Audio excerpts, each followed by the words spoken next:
Welcome to the Daily Dosage. I'm Pat Beach. I'm John Lorge. And we're about to give you a quick dose of NFL fantasy football. So, Braylon Edwards, he had kind of a tough year last year, and now he's, been hurt a little bit this offseason. But rumors are now that he's a bit better. And, John, what do you think? What's going to be up for Braylon this season? Mangini and the Browns were really quiet on his injury, but he's back, he's practicing, and he's hungry this year because it's a contract year for Braylon. So he needs to put those drops behind him, go out and catch a football, and if he's interested in making money and making the big premier wide receiver bucks, he knows he needs to go out and do that. Do you think the contract is going to keep Braylon a bit more sure-handed this season? If it's not going to, then there's nothing that can help him because we saw him make a lot of great catches at Michigan. He's made some in the NFL, but you can't have the number of drops that he had. So I anticipate a good year from him. He still doesn't know who his quarterback's going to be, but he needs to just go 100% in practice, get that timing down with both guys, and just ultimately catch the football. Do you think any of his drops had to do with that sponsorship with 5 Hour Energy? It might have been. He might have been a little jittery out there. I heard they say that stuff doesn't have a crash or whatever, but I've heard some people say it's pretty rough.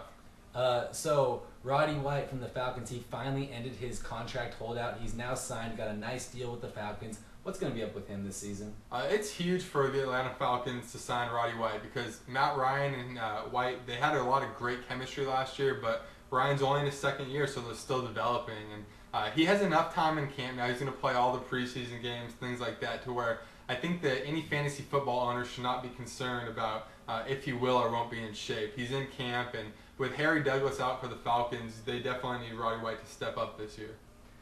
So are you expecting another big season for Roddy White then? Another 1,300 yards? He'll definitely eclipse the 1,000-yard mark. I'm not sure if he will push 1,300 yards. That being said, Atlanta might be close to losing a little more games this year, so it could definitely be a 1,300-yard year. He could even potentially lead the NFL in receiving yards. So let's talk about those Rams wide receivers. What's going on there? Yeah, Donnie Avery hurt his foot. He looks to be out for about 6 weeks, and now they're left with a bunch of nobodies. They have Ronald Curry, Keenan Burton, and Laurent Robinson. I had to read them off the screen because these guys you have not heard of them. If Avery's going to be hurt all year, one or two of them might be worth drafting, but the depth chart's still getting felt out down there. So it's not looking good for the Rams. Bolger, I wouldn't recommend drafting him, and I liked Avery a lot. He was a good sleeper pick, but foot injuries for wide receivers are not a good thing. Didn't Ronald Curry used to play basketball? Yeah, he was a great basketball player. I think he was like a high school All-American. Oh, wow. So Antonio Bryant, he just tore his meniscus. Is that going to hurt Tampa Bay? It will hurt Tampa Bay, but I think Tampa Bay was already hurting this year. To me, Tampa Bay is playing for the top draft pick so that they can get whatever left tackle that they're interested in. Without White and now without Bryant and Galloway's gone, it's going to really leave a hole for Tampa Bay at wide receiver. They brought in Winslow to kind of help the passing game this offseason, but still, I just don't see Tampa Bay doing much this year. And if you wanted to draft Bryant, a lot of people thought he might be kind of a sleeper guy. I just don't recommend it. This team is not looking good for Tampa Bay. So what's going on with this whole star caps case situation? These big defensive linemen were looking to lose a little weight, so they took the star caps, and now they're in big trouble. And so it looks like New Orleans defensive ends Charles Grant and Will Smith will miss 4 games this season. And some people thought that the Saints defense might be a sleeper pick this year, but they got a really tough schedule, the Saints do, and so I'm not recommending the Saints D, especially with these defensive ends missing 4 games. I mean, hardly any pass rush, and it can really hurt the run stuffing too. So the Saints defense, they might be hurting quite a bit. In Minnesota, it's a little bit different. Pat Williams and Kevin Williams are still fighting the case. There's a chance those guys will play. But if they're out, that's 4 games without your 2 starting defensive tackles and really amazing defensive tackles. So also, that might let the other team's offense do a little more, and Minnesota can't dictate the game with the rushing. It might affect Adrian Peterson some. So I'm not really sure that it's looking good for those guys. I think Minnesota could win their court case, but the New Orleans Saints are going to struggle. That's kind of like a domino effect for the Minnesota Vikings. That could really hurt their team. What's going on with Philly's D? Philly's D has had a lot of turmoil. This offseason, they lost Brian Dawkins. That was a move that they knew was going to happen. But since they've also lost their defensive coordinator, Jim Johnson, who passed away, unfortunately.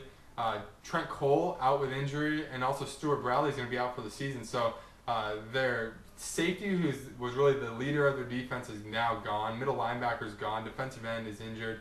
I thought Philadelphia defense was going to be a top 5 defense, especially the way that they've played in the past. They could almost get a good pass rush with anybody because they blitz from anywhere. It's just not looking good. I've downgraded them into the bottom half of the top 10. They're still a solid defense, but with all this kind of heartbreak with the loss of Johnson and these injuries, it's going to really hurt them, and they're going to now have to rely on the offense to win a few more football games. Huh. So let's switch coasts a little bit. Let's talk Seattle Seahawks. They just signed Aaron Curry. What's that going to do for their defense? Curry gives the Seahawks one of the better linebacking cores in the NFL. They have Tutupu and Leroy Hill there. And now with Curry, they can really do a lot of things because Curry's a guy that can rush the passer, he plays the run well, and he can also drop back and intercept a few passes. So Seattle's defense was terrible last year, but they're looking to improve. They still need a little help in the secondary. They didn't make a good safety signing, and they couldn't find a guy they wanted to really draft. So the cornerbacks, Trufant is hit or miss, and Kelly Jennings a little small. I don't know. The Seahawks defense is going to be better from last year, and in the division that they play in, they could make the playoffs, but it's still not a defense that you're going to want to start every week in fantasy football. So you think the Seahawks are going to be able to give the Cardinals a run in the division? Definitely. Everybody's going to be gunning for the Cardinals this year, and they play a tougher schedule because they made it to the Super Bowl. So the Seahawks, they won't have it as tough. People won't be looking at them like they were the years past, while the Cardinals, everybody's going to be gunning for them. And really the Cardinals were not as good of a football team for 16 games last season as they were in the playoffs. So their true colors might show through, and the Seahawks are a team that is used to being in the playoffs, and they're really hungry to get back there. And that's all for today's show. Thanks for tuning in. We're going to be coming out with more fantasy football updates, so please stay tuned. You got questions, we got answers. And if you want to know anything fantasy football, let us know in the comments, on Twitter, or even shoot us an email. And if you want to play fantasy football with us, let us know and we'll shoot you the details.